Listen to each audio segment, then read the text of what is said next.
बातमी आहे जालन्यातून। अंबडमध्ये ओबीसी बांधवांनी घोषणाबाजी करत आंदोलन केलेलं आहे। नाशिकमध्ये लोकसभेसाठी छगन भुजबळ आधी तयार नव्हते, मात्र पक्षांनी सांगितल्यानंतर भुजबळांनी होकार कळवला होता। मात्र एक महिना उलटून देखील महायुतीनं उमेदवार जाहीर केला नाही। त्यामुळे छगन भुजबळांना पत्रकार परिषद घेऊन माघार घ्यावी लागली। त्यामुळे छगन भुजबळांवर दबाव आणून उमेदवारी मागे घेण्यासाठी भाग पाडलं। त्याच्या निषेधार्थ अंबडमधील महात्मा फुले चौकात ओबीसी बांधवांनी घोषणाबाजी करत हे आंदोलन आज केलंय आणि येणाऱ्या काळात जशास तसं उत्तर देऊ असा इशारा भुजबळ समर्थकांनी यावेळी दिलेला आहे। दादा, काल मंत्री छगन भुजबळ यांनी त्यांची उमेदवारी मागे घेतलेली आहे, माघार दाखवली आहे, काय दबाव असणार त्यांच्यावर?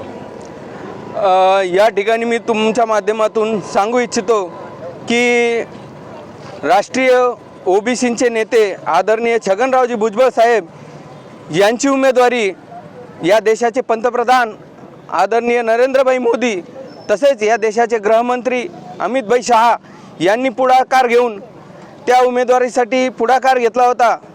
आदरणीय भुजबळ साहेबांनी लोकसभेची उमेदवारी कधीही मागितलेली नव्हती, पण ज्यावेळेस केंद्राकडून त्यांना सांगणं आलं त्यावेळेस त्यांनी सर्वांचा विचार घेऊन सर्वानुमते उमेदवारीसाठी होकार कळवला।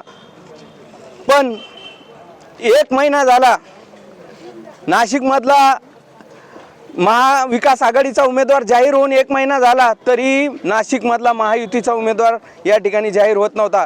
केंद्राकडून ग्रीन सिग्नल होता तरी नेमका कोणता दबाव या ठिकाणी होता, त्यामुळे साहेबांना प्रस्थापितांच्या त्या दबावाला त्या ठिकाणी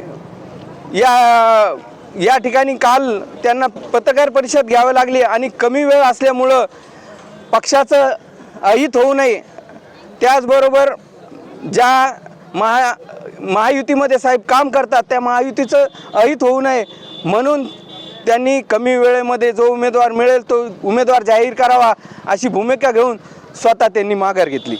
देशोन्नतीसाठी सुयोग खर्डेकर, जालना।